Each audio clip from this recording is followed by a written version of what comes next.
मैं खुद चचा को पुलिस के हवाले करूंगा। कोई नहीं रोक सकता मुझे। अब से किसी को धोखा नहीं दे सकेंगे। जो कुछ आपने किया उसकी सजा आपको मिलेगी। और बच्चों, तुम लोग गवाही देने आ जाना, ठीक है? मैंने ये अपने खानदान की इज्जत के लिए किया और अपनी बेटी की हिफाजत के लिए किया।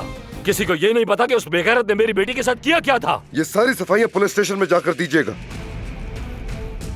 कोई भी यहाँ से हिलने की हिम्मत ना करे और कोई भी मेरे बेटे के खिलाफ गवाही नहीं देगा। मैं कसम खा के कहता हूँ कि गोली मैंने नहीं चलाई।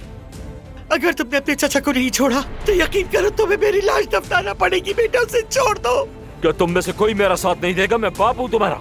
किसी को आप जैसा बाप नहीं चाहिए। मेरे साथ मत उलझना, तुम हार जाओगे। मेरी बहन से आखिर चाहते क्या हो तुम?